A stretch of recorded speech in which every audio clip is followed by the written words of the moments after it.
से ना। चलिए सवाल शुरू किया जाए। चलिए यूट्यूब पे वाले चलिए शुरू करें सेशन। यस कमेंट करें फास्ट। चलिए 31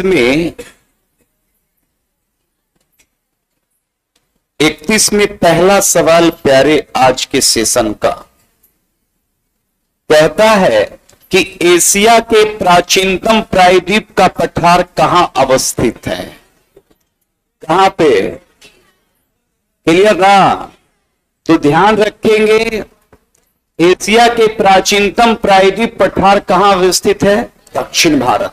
कहां पे? दक्षिण, जिसे प्रायद्वीप का पठार कहते हैं। क्या कहते हैं?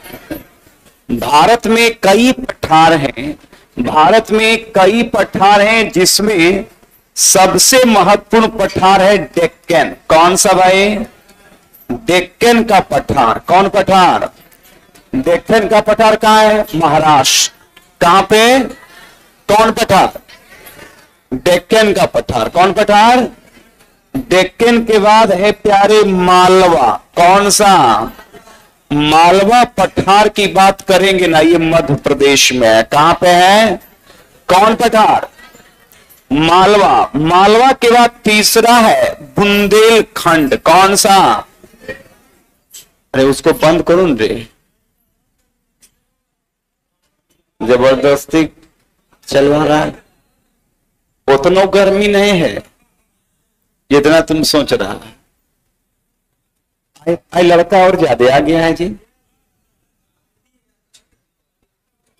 तीन बार हमको पानी दिया, 3 बार कपड़ा हम बदले, चौथा बार बोले कि देख भाई हम अब तो कम से कम छोड़ो। तब यो जो है जींस पर दइए दिया तो पूरा जींस भींग ले, लेकिन हम तो प्रतिज्ञाबद्ध हैं कि छोड़ेंगे नहीं, है कि नहीं? तो इस लेकर ध्यान रखिएगा। बुंदेलखंड, बुंदेलखंड प्यारे ये यूपी और कहां है? यूपी और कहां? एमपी। यूपी और कहां? एमपी। यूपी और कहां? एमपी। हाँ सुन, कोई दिक्कत कहीं से दिक्कत।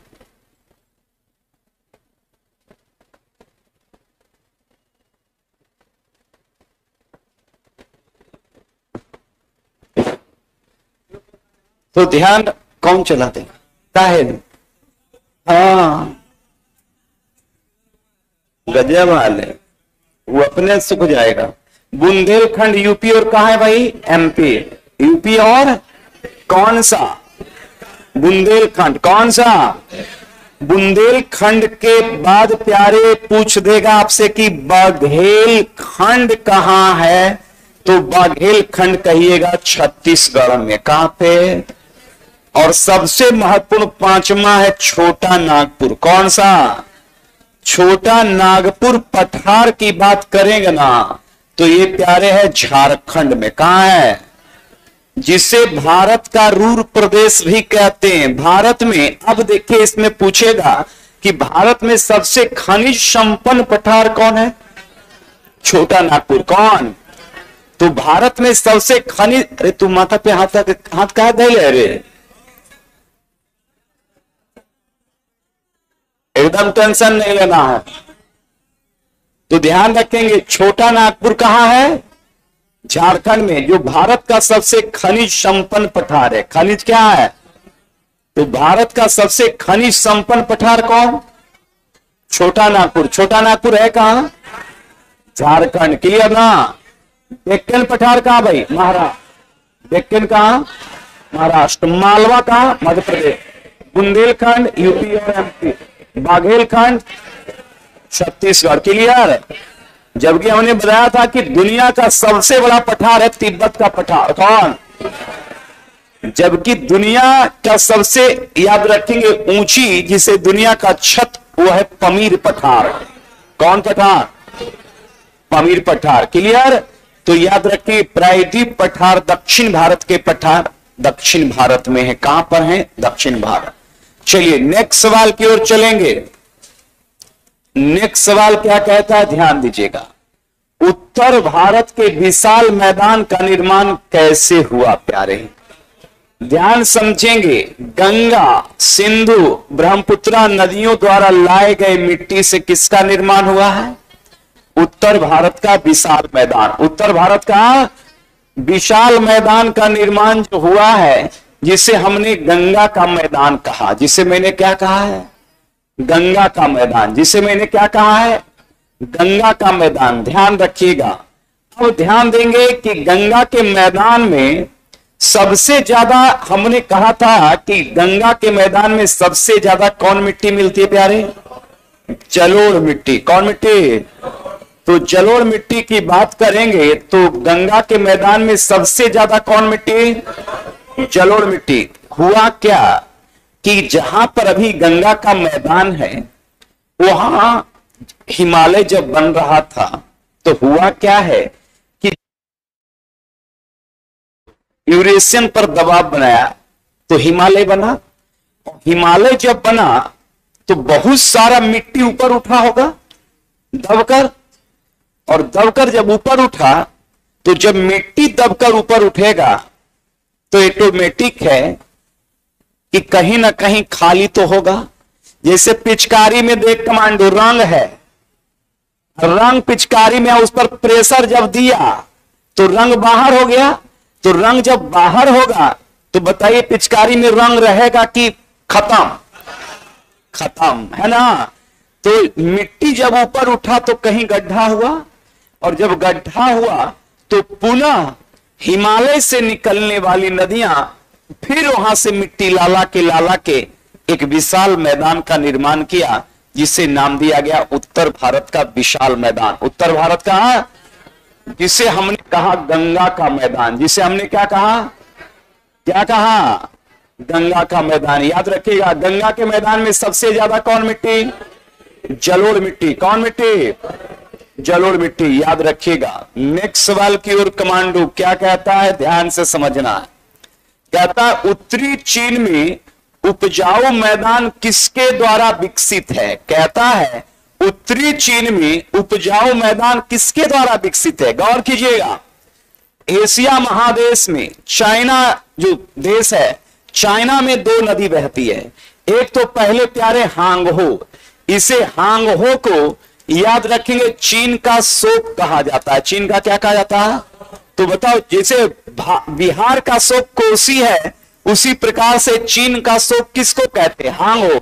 चाइना में दो बड़ी नदियां हैं और ये दोनों के मैदान काफी उपजाऊ हैं, जिसमें हांगहो उत्तरी चीन में और मध्य चीन में एशिया की सबसे लंबी नदी प्यारे यांगस्टी। कौन? तो यांगस्टी की बात करेंगे तो एशिया महादेश। कौन महादेश? बताओ। एशिया महादेश की अगर बात करेंगे तो एशिया महादेश की सबसे लंबी नदी कौन? यांगस्टी। कौन? कौन? कहां का?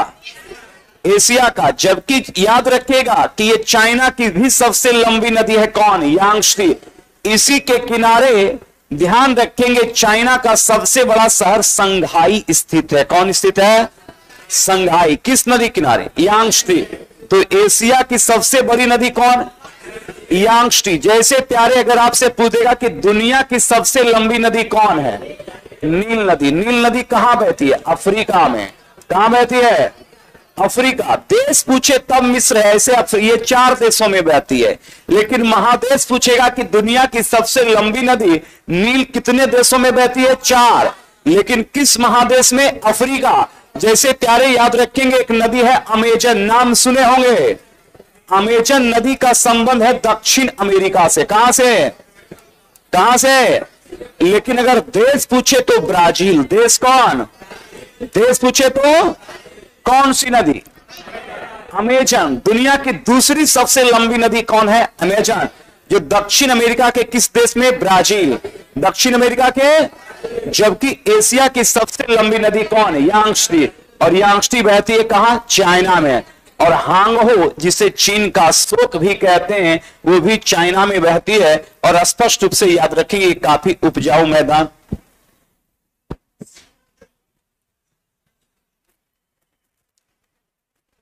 ठीक है,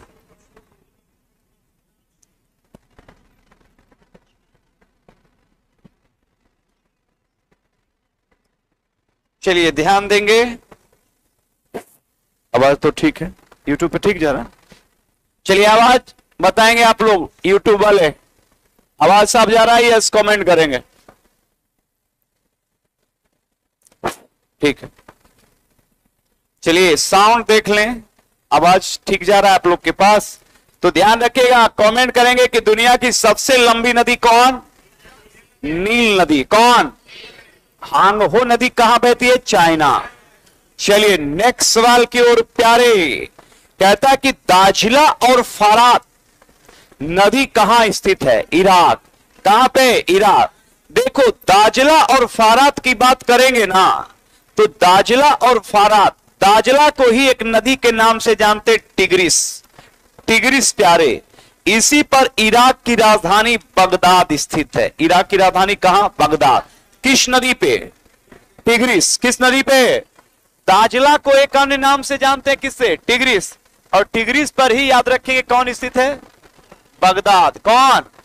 किस नदी पे? आवाज नहीं जा रहा है?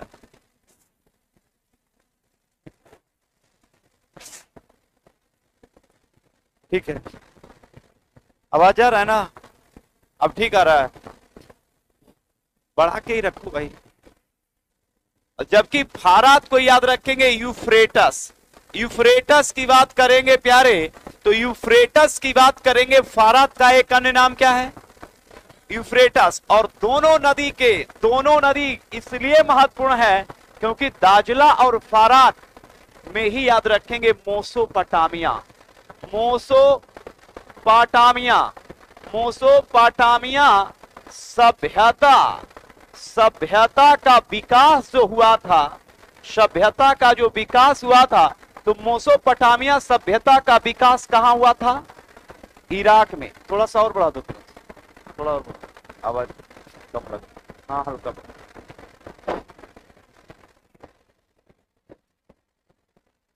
ठीक है, अब ठीक है ना? हाँ ठीक है, इतना रह दो। तो मोसोपोटामिया सभ्यता की बात करेंगे, तो मोसोपोटामिया सभ्यता का संबंध कहां से प्यारे? इराक। और इराक में दो नदी बहती है, टिग्रिस और यूफ्रेटस। टिग्रिस और यूफ्रेटस की बात करेंगे, जिसे अरबी में दाजिला और फरात भी कहते हैं। टिग्रिस पर है इराक की राजधानी कौन था? बगदाद। इराक की राजधानी कौन? बगदाद, याद रखिएगा। नेक्स्ट सवाल की ओर चलिए। कहता है कि दुआव किसे कहते हैं? देखो भाई, दुआव की बात कहेंगे ना, तो दो नदियों के बीच भूमि को क्या कहते हैं? दुआव। जैसे ध्यान रखिएगा कि अगर मान लीजिए सतलज एक नदी है, सतलज, और सतलज के ठीक बगल में एक नदी है ब्यास, ये वाला एरिया को ही प्यारे कहते हैं दुआव। मतलब दो नदी के बीच भूमि को क्या कहते हैं? दुआव। क्या कहते हैं? तो दो नदी के बीच भूमि को क्या कहते हैं? दुआव। जैसे सतलज और ब्यास के बीच जो दुआव है, उसको हम बिष्ट दुआव कहते हैं। क्या कहते हैं? तो बिष्ट दुआव किन नदी के बीच में? सतलज और ब्यास। सतलज और ब्यास नदी के बीच में कौन दुआव है? बिष्ट दुआव। कौन दुआव? तो बिष्ट दुआव याद रखिएगा किन दो नदी के बीच में? सतलज और ब्यास। कौन दुआव? बिष्ट दुआव। क्लियर? याद रखिएगा। नेक्स्ट सवाल कहता है भाई, नेक्स्ट सवाल की ओर चलेंगे। क्या कहता है कि एशिया का सबसे गर्म स्थान कौन है? मित्रवा कुवैत। मित्रवा कहां? यह है एशिया का। कहां का? एशिया का सबसे गर्म स्थान पूछ रहा है, तो याद रखेंगे मिताब्रा।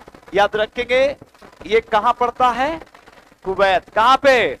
और कुवैत याद रखेंगे पश्चिम एशिया का एक प्रमुख देश है, जिसकी राजधानी कहां है? Kuwait city. किसकी राजधानी कहां है? किसकी? जबकि यहां पर कुछ देश हैं भाई, ध्यान देना, पश्चिम एशिया में कुछ देश हैं जैसे यूएई, नाम सुने होंगे, यूनाइटेड अरब अमीरात, जिसकी राजधानी आबू धाबी। कहां है प्यारे? Abu Dhabi. पूछेगा कि यूएई की राजधानी कहां है? Abu Dhabi. यहीं पर एक देश है प्यारे, बहरीन। कौन? बहरीन की राजधानी है मनामा। कहां है? यहीं पर एक देश है कतर। कौन? कतर की राजधानी है दोहा। कतर की राजधानी। ठीक बगल में एक देश है ओमान। कौन सा? ओमान की राजधानी प्यारे मस्कट। कहां है? मस्कट। किसकी राजधानी? और एक देश है यमन। कौन सा? यमन की राजधानी है सना। यमन की राजधानी कहां है? तो यहां पर कुछ महत्वपूर्ण देश हैं, जिसमें कुवैत की बात करेंगे, कुवैत सिटी है, जबकि यूएई की राजधानी आबू धाबी, बहरीन की राजधानी मनामा, कतर की राजधानी दोहा, ओमान की राजधानी मस्कट और यमन की राजधानी कहां है प्यारे? सना।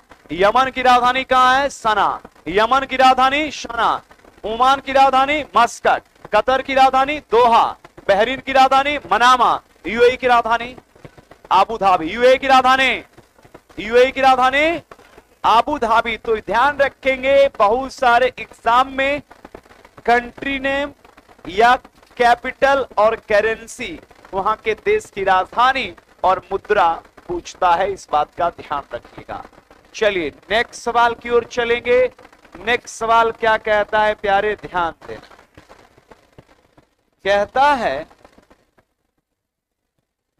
कहता है कि एशिया का सबसे ठंडा स्थान कौन है?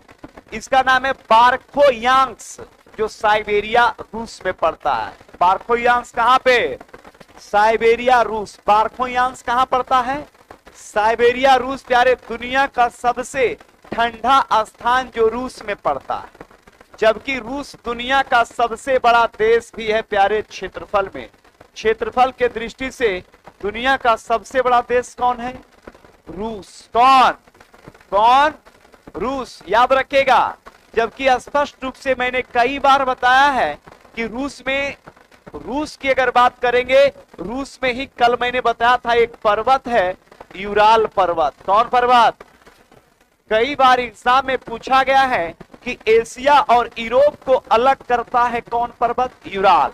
यूराल पर्वत किस देश में? रूस। क्षेत्रफल के दृष्टि से दुनिया का सबसे बड़ा देश कौन? रूस। कौन? कौन? रूस। याद रखेगा, जबकि प्यारे ध्यान रखेगा, सवाल तो और भी पूछेगा कि दुनिया की सबसे गहरी वो मीठे पानी की झील बैकाल। कौन? तो दुनिया की सबसे गहरी झील कौन? बैकाल। कौन? तो दुनिया की सबसे गहरी झील कौन? बैकाल झील कहां पड़ता है? रूस में। कहां पे? जबकि एशिया और यूरोप को अलग करता है यूराल पर्वत। कौन पर्वत? कौन पर्वत? यूराल पर्वत। याद रखिएगा। नेक्स्ट सवाल की ओर चलेंगे, क्या कहता है देख लेते हैं। आ ही गया, देख लेते हैं सवाल। बढ़िया है। कहता है प्यारे, अभी मैंने बताया था कि मीठे पानी की झील बैकाल झील कहां है? रूस में। दुनिया की सबसे गहरी झील भी है। इसको दुनिया की, याद रखेंगे, सबसे प्यारे गहरी झील। दुनिया की सबसे गहरी झील कौन प्यारे? बैकाल। बैकाल कहां पड़ता है? रूस में। कहां पे?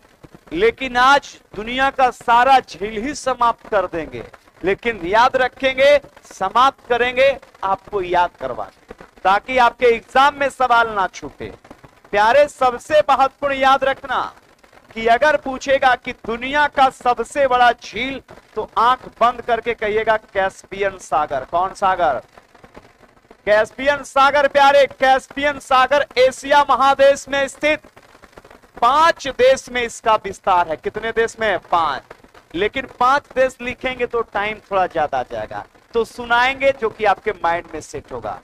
अब ध्यान रखिएगा कि कैस्पियन सागर कितने देश की सीमा पर है? 5। कितने? जिसमें रूस। कौन सा? रूस के बाद कजाकिस्तान। कौन? तुर्कमेनिस्तान। कौन? ईरान। कौन? अजरबैजान। कौन? तो दुनिया का सबसे बड़ा झील कौन? कैस्पियन सागर। कौन? जबकि प्यारे दुनिया का पूछ देगा कि सबसे बड़ा मीठे पानी की झील, तो आंख बंद करके कहिएगा सुपीरियर। कौन सा? सुपीरियर। कौन प्यारे? सुपीरियर झील दुनिया का सबसे बड़ा मीठे पानी का झील है, जो प्यारे अमेरिका और कनाडा की सीमा पर है। अमेरिका और किसकी सीमा पर? तो बताओ, अमेरिका और कनाडा की सीमा पर कौन प्यारे? सुपीरियर। कौन? तो सुपीरियर किन दो देश की सीमा पर? अमेरिका और कनाडा। अमेरिका और कनाडा। अमेरिका और कनाडा। कन्फर्म ना? जबकि प्यारे गौर करना, अगर आपसे पूछेगा सुपीरियर के बाद तीसरा जो सबसे महत्वपूर्ण है अफ्रीका का, विक्टोरिया झील। कौन झील? बताओ। विक्टोरिया झील जो है ये अफ्रीका की सबसे, याद रखेंगे, बड़ी झील है। तो स्पष्ट रूप से अफ्रीका कंटिनेंट में सबसे बड़ी झील कौन है? विक्टोरिया। 3 देशों की सीमा पर, युगांडा, केनिया और तंजानिया। युगांडा, केनिया और तंजानिया की सीमा पर याद रखना कि अफ्रीका का सबसे बड़ा झील विक्टोरिया झील है प्यारे। और इसी झील से दुनिया की सबसे लंबी नदी की उत्पत्ति होती है, नील नदी। कौन नदी? तो एक सवाल फिर बनेगा कि दुनिया की सबसे लंबी नदी कौन? नील। और नील किस झील से निकलती है? विक्टोरिया। विक्टोरिया झील है कहां? अफ्रीका। अफ्रीका की सबसे बड़ी झील कौन? विक्टोरिया। कौन? तो अफ्रीका महादेश की सबसे बड़ी झील विक्टोरिया। कौन? लेकिन फंसाएगा, आप याद करके गए कि दुनिया की सबसे बड़ी झील कौन? कैस्पियन सागर। जबकि दुनिया की सबसे बड़ी मीठे पानी की झील सुपीरियर। विक्टोरिया झील कहां है प्यारे? अफ्रीका। कहां पे? अफ्रीका। कहां पे? अफ्रीका। जबकि प्यारे पूछ सकता है आपसे मृत सागर। कौन सा? जिसे डेथ सी भी कहते हैं, मृत सागर, इजराइल और जॉर्डन। इजराइल और कौन सा? तो बताओ भाई, इजराइल और जॉर्डन की सीमा पर कौन है? एक बार बताओ। मृत सागर। कौन? तो मृत सागर किन 2 देश की सीमा पे? इजराइल और जॉर्डन। इजराइल और, तो इजराइल और जॉर्डन की सीमा पर कौन प्यारे? मृत सागर। कौन सागर? तो मृत सागर किन 2 देश की सीमा पर? किन 2 देश की सीमा पे? इजराइल और, इजराइल और, इजराइल और जॉर्डन की सीमा पर कौन प्यारे? मृत सागर। जबकि गौर करेंगे तो स्पष्ट रूप से मैं आपको बता दूं कि अभी मैंने बैकाल बताया था, जो दुनिया की सबसे गहरी झील है। दक्षिण अमेरिका की सबसे बड़ी झील टिटिकाका है, जो बोल्विया और पेरू की सीमा पर है। बोल्विया और किसकी सीमा पर? पेरू। कौन सा? टिटिकाका। कौन सा? टिटिकाका। किन 2 देश की सीमा पे? बोल्विया और पेरू। बोल्विया और पेरू। जबकि यूरोप की सबसे बड़ी झील है लाडोगा, जो रूस के अंतर्गत पड़ता है। जबकि याद रखेंगे ऑस्ट्रेलिया की सबसे बड़ी झील ग्रेट आयर झील है। तो ग्रेट आयर झील ऑस्ट्रेलिया की सबसे बड़ी झील है। अफ्रीका की सबसे बड़ी झील ग्रेट विक्टोरिया या विक्टोरिया झील की बात करेंगे। यहीं से दुनिया की सबसे लंबी नदी नील नदी की उत्पत्ति होती है। तो स्पष्ट रूप से आप लोग समझ गए होंगे। चलिए नेक्स्ट सवाल की ओर चलेंगे। नेक्स्ट सवाल प्यारे क्या कहता है, ध्यान दीजिएगा, आइए समझिए। चलिए नेक्स्ट सवाल,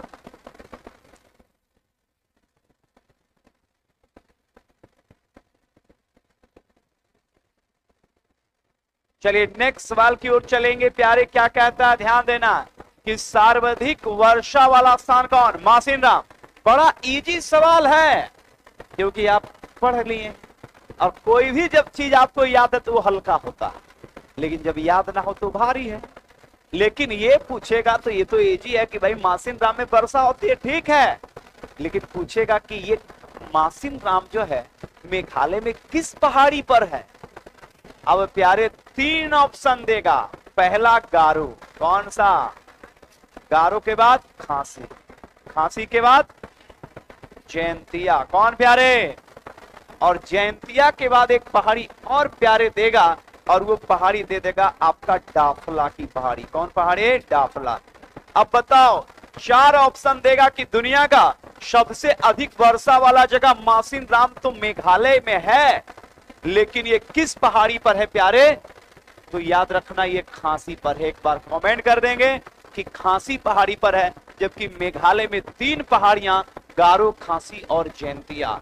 गारो खासी और जयंतिया। गारो खासी और कहाँ है? मेघालय। कहाँ है? तो मेघालय में 3 पहाड़ी कौन कौन? गारो खासी और गारो खासी और गारो खासी, कन्फर्म ना? जबकि प्यारे मासिन राम किस पहाड़ी पे? खांसी। किस पे? कन्फर्म ना? चलिए, बहुत अच्छा कमेंट हमारे YouTube कमांडोज का भी आ रहा है। नेक्स्ट सवाल की ओर चलेंगे प्यारे। कहता है कि सभ्यता का पालना किसे कहते हैं? एशिया। किसको? एशिया। क्यों प्यारे? क्योंकि यहां पर कई सिविलाइजेशन या सभ्यता का विकास हुआ, जिसमें याद रखिएगा कि कहता है सभ्यताओं का पालना किसे कहते हैं? एशिया। अब कौन कौन सभ्यता? सबसे महत्वपूर्ण प्यारे सिंधु सभ्यता। कौन सभ्यता? तो सिंधु सभ्यता एशिया में था कि नहीं था? दूसरा प्यारे मोसोपोटामिया। कौन सा? मोसोपोटामिया। तो मोसोपोटामिया का सभ्यता भी कहां प्यारे? एशिया। कहां पे? कहां पे? कहां पे? तो बताओ कि सिंधु और मोसोपोटामिया की सभ्यता किस महादेश से? एशिया। कहां पे? सिंधु सभ्यता याद रखेंगे, सिंधु नदी के किनारे फला फूला। जबकि प्यारे मोसोपोटामिया अभी मैंने कहा था कि इराक में। कहां पे? इराक में 2 नदी, एक तो याद रखेंगे दाजला। कौन सा? दाजला। कौन सा? दाजला की बात करेंगे इराक में, दाजला। और दूसरा प्यारे याद रखना फारात। कौन सा? तो बताओ दाजला और फारात। दाजला और कौन? दाजला और, तो दाजला और फारात नदी की अगर बात करेंगे प्यारे, तो स्पष्ट रूप से याद रखिएगा कि ये इराक में है। और सिंधु और मोसोपोटामिया सभ्यता की बात करेंगे तो ये एशिया में है। और ध्यान रखिएगा कि एशिया को ही सभ्यता का पालना कहा जाता है। और सबसे ज्यादा जनसंख्या भी पूरे कंटिनेंट में कहां पर है? एशिया में। कहां पे? एशिया। क्लियर? नेक्स्ट सवाल। आइए प्यारे जापान चले हम लोग। जापान से क्या सवाल आएगा? पूरे ध्यान रखिएगा। उगते सूर्य का देश किसे कहते हैं? जापान। किसको? जापान का एक अन्य नाम है निप्पन। क्या नाम है? क्या नाम है? निप्पन। क्या नाम है प्यारे? जापान की अगर बात करेंगे ना, तो जापान से कई सवाल आएगा। और जापान से सवाल कौन कौन है देख लीजिए। जापान सबसे पहले प्रशांत महासागर में है। किस महासागर में है? एकदम आराम से समझना, प्रशांत महासागर में स्थित जापान दुनिया का एक विकसित देश है। जबकि जापान का राजधानी की बात करेंगे प्यारे, टोक्यो। कहां है? किसका? जापान। जापान के मुद्रा को येन कहते हैं। क्या कहते हैं प्यारे? येन। जापान के संसद को सीनेट कहते हैं। क्या कहते हैं प्यारे? सीनेट। तो बताओ जापान के संसद को क्या कहते हैं? सीनेट। जापान के मुद्रा को क्या कहते हैं? येन। जापान की राजधानी कहां है? टोक्यो। जापान किस महासागर में? प्रशांत। सबसे ज्यादा भूकंप दुनिया में, भूकंप और सुनामी प्यारे कहां आता है? तो भूकंप और सुनामी का देश किसे कहते हैं? जापान। किसको कहते हैं? जापान। लेकिन सवाल यहां से आएंगे कि जापान के 4 बड़े महत्वपूर्ण द्वीप हैं, जिसमें सबसे पहले प्यारे याद रखेंगे होक्काइडो। कौन सा? होक्काइडो। सबसे ऊपर इसका जो द्वीप है उसका नाम है होक्काइडो। होक्काइडो के बाद सबसे बड़ा द्वीप है प्यारे होन्शु। होन्शु के बाद है प्यारे शिकोकू। शिकोकू के बाद है प्यारे क्यूशु। कौन सा? क्यूशु। तो याद रखेंगे जापान के 4 बड़े महत्वपूर्ण द्वीप, जिसमें Hokkaido, Honshu, Shikoku, Kyushu. Hokkaido, Honshu, Shikoku और क्यूशु। सदैव ध्यान रखिएगा कि जापान का जो सबसे बड़ा द्वीप है वो है प्यारे होन्शु। और होन्शु पर ही जापान की राजधानी कौन है? टोक्यो। कौन? टोक्यो। कई बार सवाल में पूछे गए हैं कि जापान की जो राजधानी है टोक्यो वो किस द्वीप पर है? तो सीधा कहेंगे होन्शु पर है। किस पर है? होन्शु पर। किस पर है? होन्शु। कौन? टोक्यो। कौन? टोक्यो। जबकि प्यारे गौर करेंगे होन्शु पर ही याद रखेंगे एक शहर है हिरोशिमा। कौन सा? हिरोशिमा की अगर बात करेंगे तो हिरोशिमा जिस पर अमेरिका ने 6 अगस्त को परमाणु बम गिराया था, तो स्पष्ट रूप से वो भी कहां है? हिरोशिमा किस द्वीप पर है? होन्शु पर। किस द्वीप पर? किस द्वीप पर? कंफर्म ना? तो ये पूरा ध्यान देना है। जबकि स्पष्ट रूप से अभी मैंने आपको कहा था कि जापान के एक और शहर है जिसका नाम था नागासाकी। क्या नाम था? कौन साकी? कौन साकी? नागासाकी। तो नागासाकी की अगर बात करेंगे तो प्यारे ये है क्यूशू पर। किस पर है? क्यूशू पर, जिस पर याद रखेंगे 9 अगस्त को अमेरिका ने बम गिरा दिया था। कितने अगस्त को? तो 9 अगस्त को नागासाकी पर। 9 अगस्त को किस पर? और 6 अगस्त को हिरोशिमा। 6 अगस्त को, 6 अगस्त को कंफर्म ना?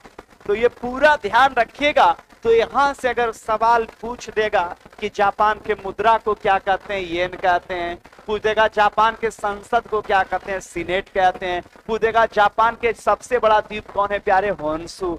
जापान की राजधानी कहां है? टोक्यो। किस द्वीप पर? होन्शु। किस द्वीप पर? कंफर्म ना?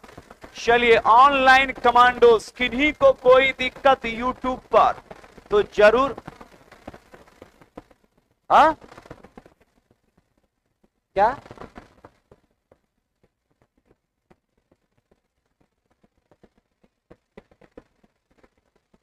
अच्छा, एक मिनट। हाँ ठीक।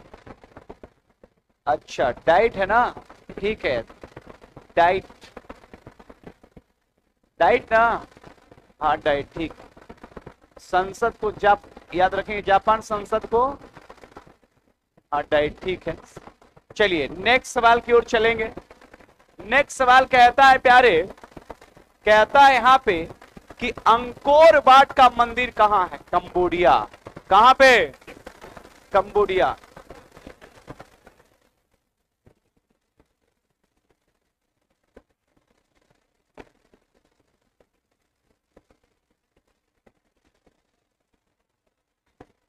कोई दिक्कत नहीं, उतना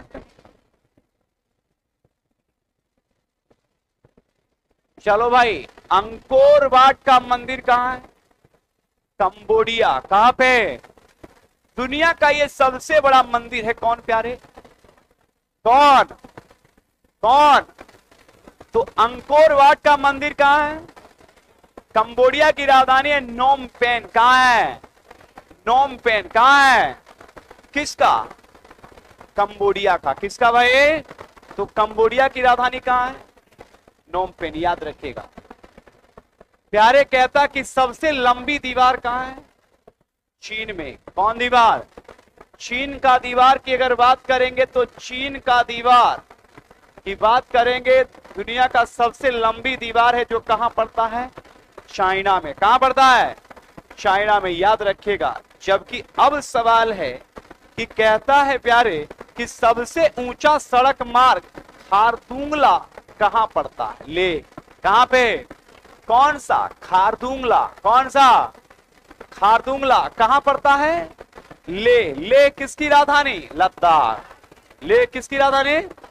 और कल ही मैंने बताया था कि क्षेत्रफल के दृष्टि से भारत का सबसे बड़ा केंद्र शासित प्रदेश या यूनियन टेरिटरी कौन है प्यारे? लद्दाख। कौन? लेकिन पूछ देगा कि लेह बताइए किस नदी के किनारे, तो क्या कहिएगा? सिंधु। किस नदी के किनारे? तो एक बार कमेंट कर दीजिए कि लेह किस नदी के किनारे? सिंधु। किसके किनारे? सिंधु। लद्दाख क्षेत्रफल के दृष्टि से भारत का सबसे बड़ा केंद्र शासित प्रदेश बताइए, जिसका गठन हुआ 2019 में। 2000 कब हुआ? 19। किसका प्यारे? लद्दाख। किसका? तो लद्दाख केंद्र शासित प्रदेश कब बना? एक बार सारे कमांडोज कमेंट करेंगे। 2019। ध्यान रखिएगा, लद्दाख से एकमात्र नदी, बहुत इंपॉर्टेंट नदी गुजरती है जिसका नाम है सिंधु। क्या? प्रश्न पूछ देगा कि बताइए कि लद्दाख से कौन सी नदी बहती है? सिंधु। कौन? इसी के किनारे कौन बसा हुआ है? ले। कौन? कौन? ले। कौन? कंफर्म ना? जबकि प्यारे लद्दाख में ही याद रखेंगे एक घाटी है जिसका नाम है नुब्रा घाटी। कौन घाटी?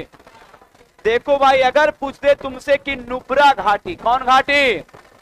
तो नुब्रा घाटी का संबंध कहां से है? लद्दाख। और यहीं पर प्यारे है गलवान घाटी। कौन घाटी? तो गलवान घाटी और नुब्रा घाटी का संबंध कहां से है? लद्दाख। कहां से है? कौन कौन? नुब्रा और कौन? गलवान। नुब्रा और गलवान, नुब्रा और गलवान कहां पे? लद्दाख। कहां पे? जबकि लद्दाख में अगर प्यारे गौर करना, यहां पर भारत का सबसे बड़ा ग्लेशियर है प्यारे सियाचिन। कौन सा? एकदम VVI याद रखना प्यारे, सियाचिन ग्लेशियर की बात करेंगे कहां पड़ता है? लद्दाख। यहीं पर प्यारे एक और ग्लेशियर है रेमो ग्लेशियर। कौन ग्लेशियर? यहीं पर है प्यारे सकमरी। कौन ग्लेशियर? सकमरी।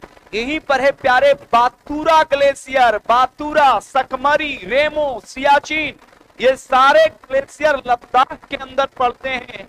जबकि प्यारे लद्दाख में ही भारत की सबसे ऊंची चोटी K2, जिसे गॉडविन ऑस्टिन भी कहा जाता है। क्या कहा जाता है? कौन ऑस्टिन? Godwin Austen. तो भारत की सबसे ऊंची चोटी का नाम K2। क्या नाम? क्या नाम? K2। क्या नाम? K2 कहां पड़ता है? लद्दाख। कहां पे? लद्दाख। भारत का सबसे बड़ा ग्लेशियर कौन? सियाचिन। कौन? सियाचिन। सियाचिन भी कहां है? लद्दाख। सियाचिन के अलावा रेमो, कौन? सकमरी, कौन? बातूरा, कौन? ये सभी कहां है? लद्दाख। कहां पे? प्यारे लद्दाख 3 देशों से सीमा बनाता है। कितने देश से? कितने? कितने? तो लद्दाख जो भारत का सबसे बड़ा केंद्र शासित प्रदेश है वर्तमान में, वो कितने देशों से अंतरराष्ट्रीय सीमा थी? जिसमें प्यारे चीन। कौन?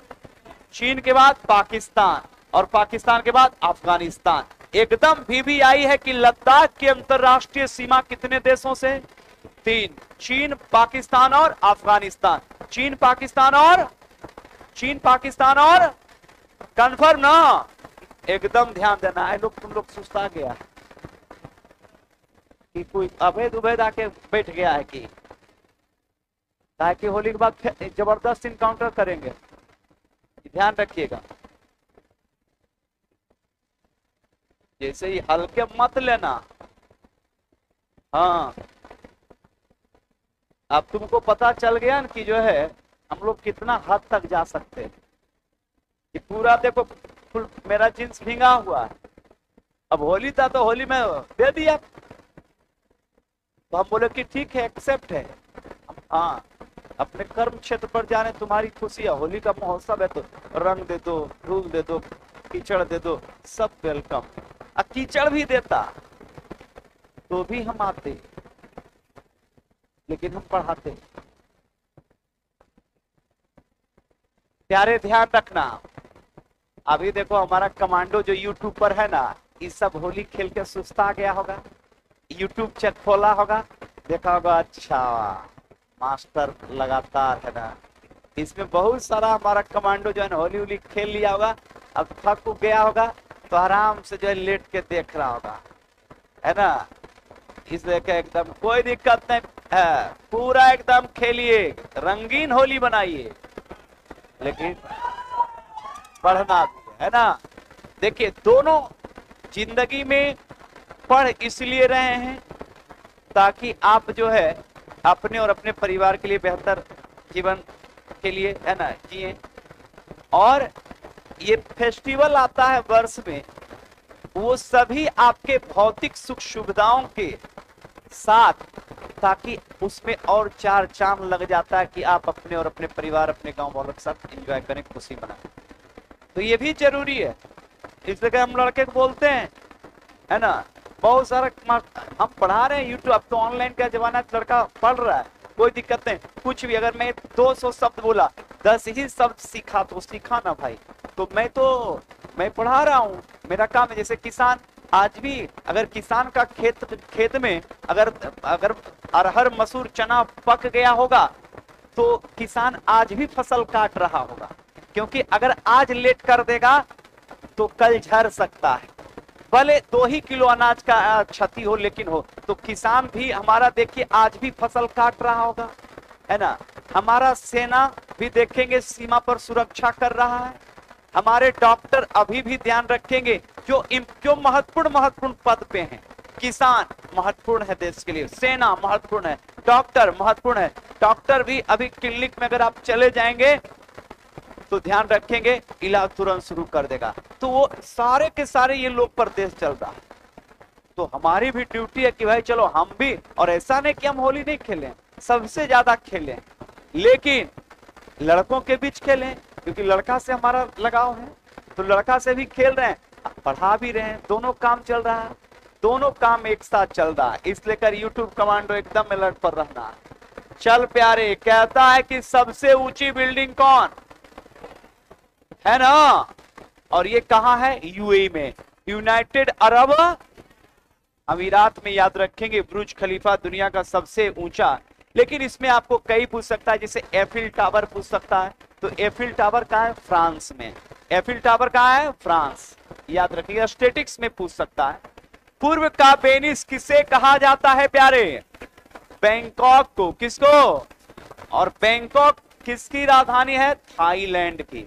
तो थाईलैंड की राजधानी कहां प्यारे, कहां पे, तो थाईलैंड की राजधानी कहां है, बैंकॉक, जिसे पूर्व का वेनिस भी कहा जाता है। वेनिस इटली का एक शहर है। किसका शहर है, इटली का। कौन सा, वेनिस। चल प्यारे, कहता है कि सबसे ऊंचा रेल मार्ग कहां है, कहां पे, चीन। रेलवे पुल है प्यारे, कहां पे, भारत में बना है। किस पे, चिनाब पे। तो रेलवे ब्रिज सबसे ऊंचा बना है अभी कहां, भारत में। किस नदी पर, चिनाब। लेकिन कहता है सबसे ऊंचा रेल मार्ग कहां, चीन में, मतलब पहाड़ या पठार पर ही होगा। तो सड़क या रेलवे पुल की बात करेंगे चिनाब नदी पे भारत में, जबकि सबसे ऊंचा रेल मार्ग की बात करेंगे वो कहां है प्यारे, चाइना। कहां पे, चाइना। चाइना की राजधानी कहां है, बीजिंग। कहां है, बीजिंग। किसकी राजधानी, चाइना के मुद्रा को क्या कहते हैं, युआन। क्या कहते हैं, युआन। चाइना के मुद्रा को क्या कहते हैं, युआन। क्या कहते हैं, और यहाँ के राजधानी कहां है, बीजिंग। कहां है प्यारे, बीजिंग। किसका, चीन का। किसका, और चीन में ही मैंने बताया था कि एशिया की सबसे लंबी नदी बहती है, कौन, यांगस्टी। कौन प्यारे, यांगस्टी। एकदम ध्यान देना है। नेक्स्ट सवाल कहता है प्यारे कि टेंगा वन किस क्षेत्र में पाए जाते हैं, टुंड्रा। किस क्षेत्र में, टुंड्रा। कौन वन, टेंगा। ये वन ज्यादातर ना प्यारे, ये वन ज्यादातर रूस में मिलता है, रूस के ऊपरी क्षेत्र, साइबेरिया में, कनाडा में। रूस और कनाडा में ये वन सबसे ज्यादा मिलते हैं, जिन्हें टेंगा या टुंड्रा वन कहते हैं। टेंगा या क्या कहते हैं, टुंड्रा। टेंगा या टुंड्रा। जैसे प्यारे एक आपको मैंने बताया था अभी कि दुनिया में सबसे घने वन मिलते हैं सदाबहार। कौन वन में, सदाबहार वन को एवरग्रीन फॉरेस्ट कहते हैं। सदाबहार वन को क्या कहते हैं, तो सदाबहार वन को क्या कहते हैं, एवरग्रीन फॉरेस्ट कहते हैं, जहां पर ध्यान रखिएगा कि वर्ष भर वर्षा होती है। वर्ष भर वर्षा का मतलब सालों भर वर्षा होती है प्यारे। 200 सेंटीमीटर से अधिक वर्षा जिस क्षेत्र में होगा वहां सदाबहार वन या एवरग्रीन फॉरेस्ट उगेंगे। इसमें प्यारे सबसे महत्वपूर्ण याद रखेंगे सिनकोना। कौन सा, सिनकोना। सिनकोना के बाद महोगनी। कौन सा, महोगनी के बाद प्यारे एबोनी। कौन सा, एबोनी के बाद प्यारे बेंत। कौन सा, बेंत के बाद याद रखेंगे प्यारे बांस। ये सारे के सारे पौधे ध्यान रखेंगे कैसे वन में आते हैं, सदाबहार। कैसे, सदाबहार। कैसे, सदाबहार। जबकि एक याद रखेंगे अल्पाइन या कोनधारी वन होते हैं। अल्पाइन या क्या, अल्पाइन या, तो कोनधारी वन की बात करेंगे। कोनधारी वन, कोनधारी वन या प्यारे याद रखना अल्पाइन वन। अल्पाइन वन, गौर करना, ये अल्पाइन या कोनधारी को ही टेंगा कहते हैं। भारत में भी ये वन मिलते हैं, और ये हिमालय क्षेत्र में जैसे जैसे ऊंचाई पर हम जाएंगे इस प्रकार के वनों और वनस्पतियों में वेरिएशन आपको देखने के लिए मिलता है। हिमालय क्षेत्र की जो बहुत महत्वपूर्ण वनस्पतियां हैं, पेड़ हैं, उसमें सबसे पहला प्यारे याद रखना देवदार। कौन, देवदार। देवदार के बाद चीड़। कौन प्यारे, चीड़। चीड़ के बाद पाइन। कौन प्यारे, पाइन। तो अगर पूछ दे कि कि देवदार, चीड़, पाइन ये किस प्रकार के वनस्पति के अंतर्गत आते हैं? कोंधारी या अल्पाइन। कोंधारी या और भारत में ये वन ज्यादातर हिमालय क्षेत्र में मिलते हैं। कहां पर मिलते हैं? तो हिमालय क्षेत्र में मिलता है देवदार। कौन? चीड़। कौन? पाइन। कौन? किस क्षेत्र में? हिमालय। किस क्षेत्र में? अब प्रश्न आ जाएगा कि हिमालय की वनस्पतियां हैं देवदार, चीड़ और पाइन। देवदार, चीड़ और इसके अलावे प्यारे अस्प्रूस। कौन सा? अस्प्रूस और बिल्लो, ये भी लकड़ियां या पेड़ याद रखेंगे हिमालय क्षेत्र में कोंधारी या अल्पाइन वन के उदाहरण है प्यारे। जबकि अगर आपसे पूछ दे कि बताओ प्यारे कि पश्चिमी घाट या सह्याद्री की अगर बात करेंगे तो पश्चिमी घाट या सह्याद्री जहां पर एवरग्रीन फॉरेस्ट या सदाबहार वन उगते हैं, जिसमें सिनकोना, महोगनी, एबोनी, बेंत, रबड़, बांस ये सभी ज्यादातर कहां मिलेंगे? पश्चिमी घाट। कहां मिलेंगे? कहां पे? तो पश्चिमी घाट में सदाबहार वन। पश्चिमी घाट में क्या? तो पश्चिमी घाट पर्वत में कैसे वन? सदाबहार। कैसे? जबकि हिमालय क्षेत्र में कैसे? कोंधारी या अल्पाइन। कोंधारी या, तो हिमालय के पर्वतीय क्षेत्र में कोंधारी या अल्पाइन। कोंधारी या अल्पाइन याद रखिएगा।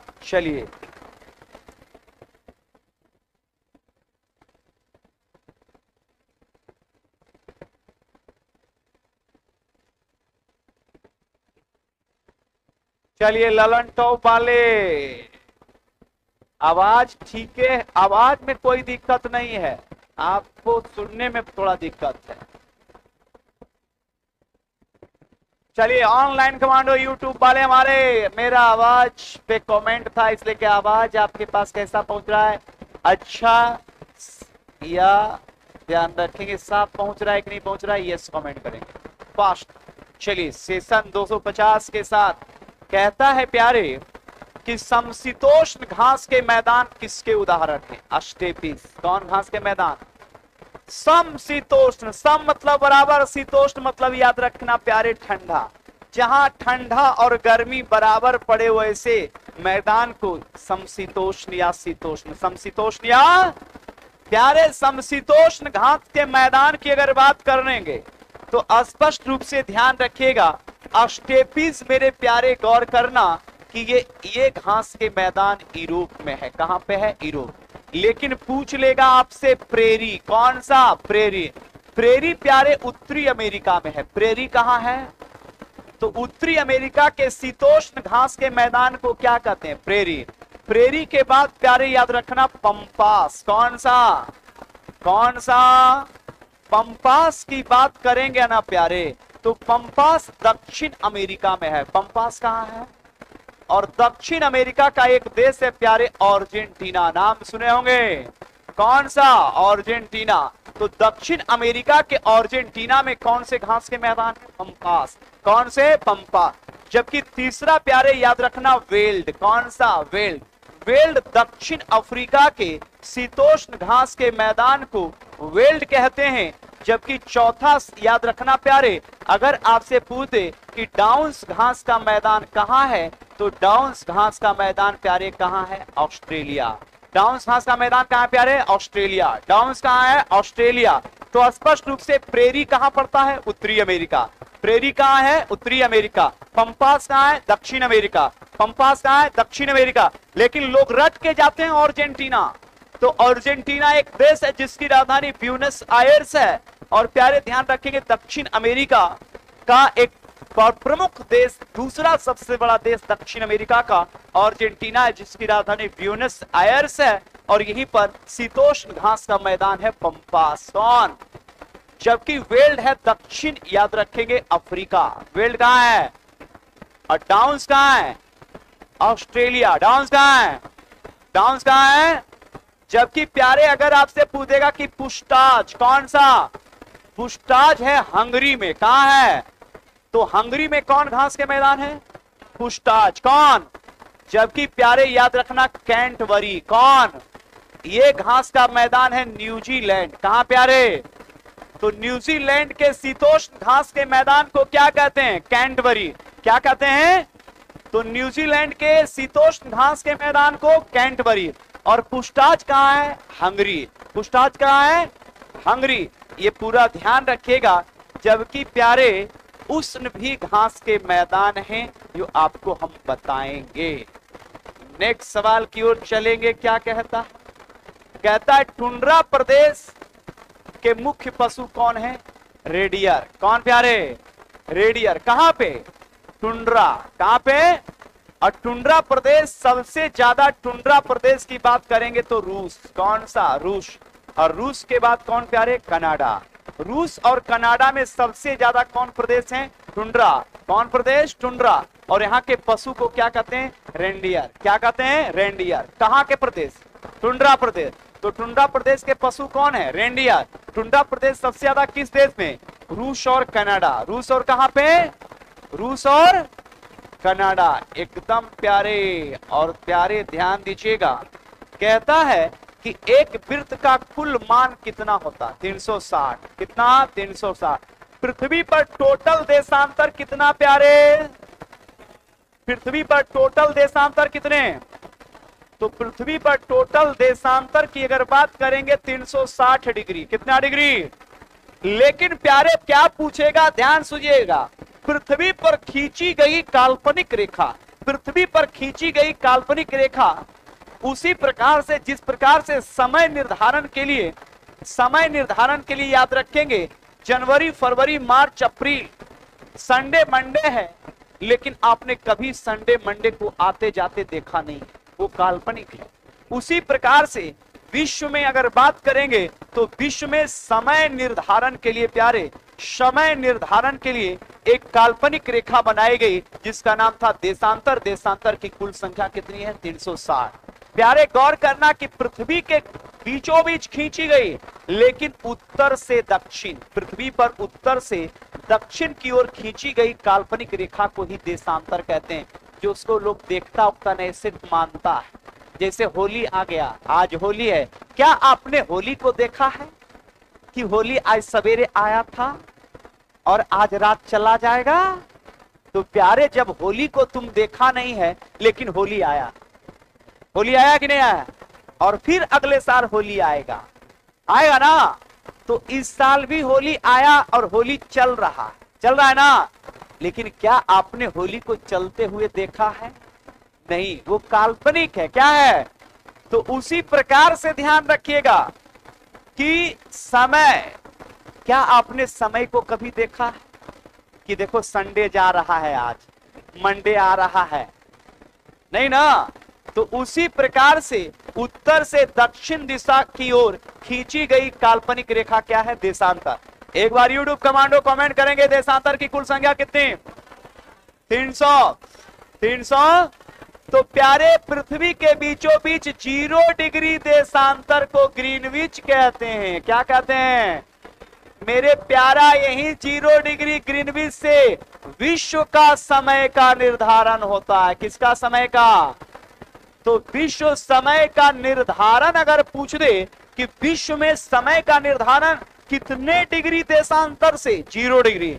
और 0 डिग्री देशांतर को क्या कहते हैं? ग्रीनविच, जो इंग्लैंड के लंदन से गुजरता है और यहीं से दुनिया का, विश्व का, संसार का समय का निर्धारण होता है।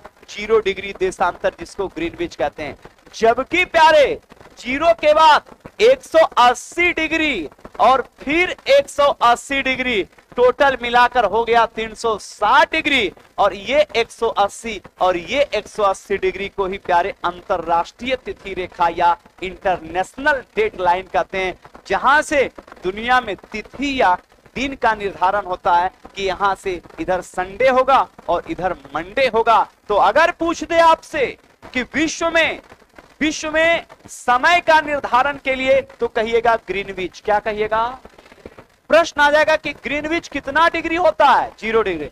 लेकिन पूछेगा कि प्यारे तिथि का या दिन का जो निर्धारण होता है वो 180 डिग्री। कितना डिग्री?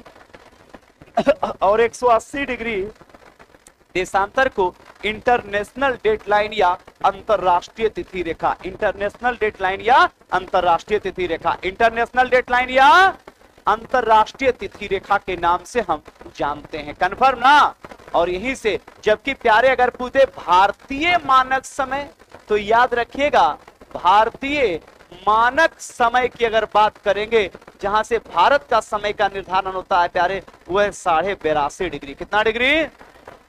तो भारतीय मानक समय जो इलाहाबाद के नैनी मिर्जापुर से गुजरती है वो कितना डिग्री है? 82.5। कितना डिग्री? कितना डिग्री? कितना डिग्री? 82.5। कितना डिग्री प्यारे? 82.5 डिग्री। जबकि टोटल देशांतर कितना है?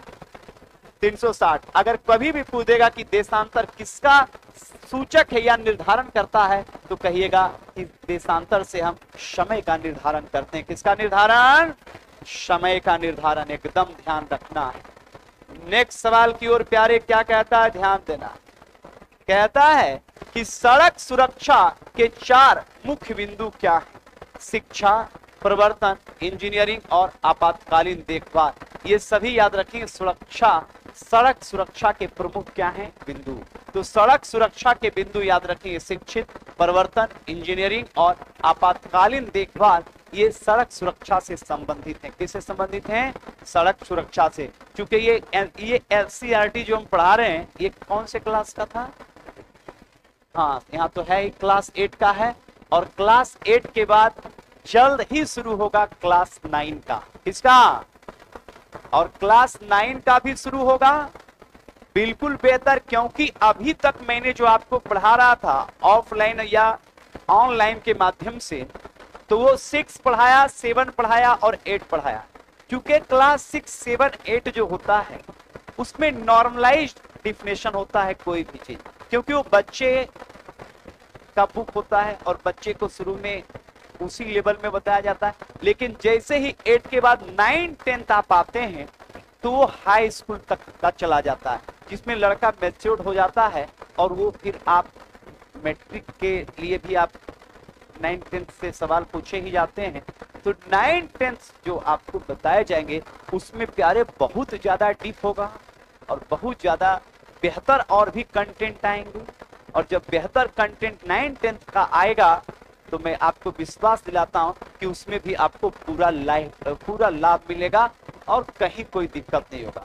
तो लगातार चल रहा है और पूरे एससीईआरटी पर हम लोग काम कर रहे हैं कि पूरा वन लाइनर के साथ साथ आप देखते हो कि वन लाइनर के साथ आपको ऑप्शन में हम दिलवाते हैं, बाकी उसके पूरे डिस्कशन हम बताते हैं, ताकि एक प्रकार से ये पूरा बुक का अभ्यास ही हो जाए। और जब बुक का एक बार अभ्यास देखिए, दरअसल क्या है कि कोई भी चीज जो है गाइडलाइन जरूरी होता है। नॉर्मलाइज एक आदत बन जाता है लोगों का कि जब तक आपको कोई गाइड करने वाला नहीं होगा तब तक आप जो है, कोई भी व्यक्ति है वो हम ही क्यों ना रहे, तो एक लगता है थोड़ा सा सुस्त टाइप का आदमी पड़ जाता है। लेकिन जब आपको वही कोई गाइड करने वाला रहता है, जब आप सोए रहते हैं तो माँ जिद करके उठाती है कि खाना खा लो।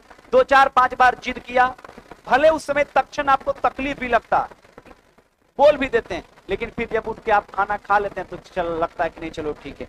तो वहां पर थोड़ा दिक्कत आपको लग रहा था, लेकिन माँ ने फोर्स किया कि अगर हम सही समय पर खाना ही नहीं खाएगा तो दिक्कत होगा।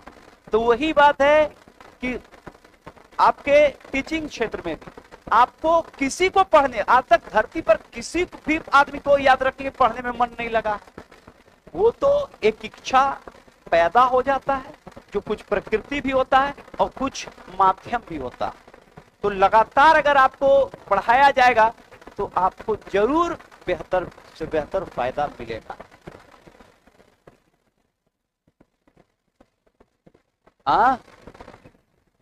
बस जल्द ही करेंगे। और आज के क्लास 8 का प्यारे आज का लास्ट सवाल, 2 पहिया वाहन चलाते समय कैसा हेमलेट पहनना चाहिए?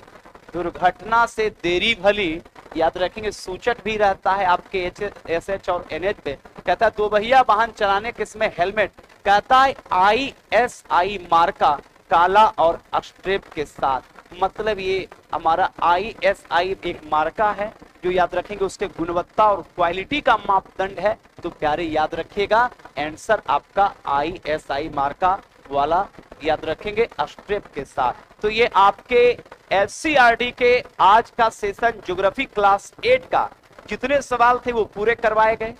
इसके बाद प्यारे ध्यान रखेंगे आपका क्लास 9th और 10th का भी बेहतर तरीके से आपका होगा, लेकिन इसके बाद आपका अभी हिस्ट्री भी होगा। ये आपका पॉलिटी चल रहा है ना। हाँ, तो सर आ गए हैं और हमारे YouTube वाले कमांडो भी अलर्ट रहेंगे। धनराज सर का भी क्लास होगा पॉलिटी का, तो लगातार आप लोग बने रहिए, है ना। मिलते हैं फिर क्लास 9 के SCRT।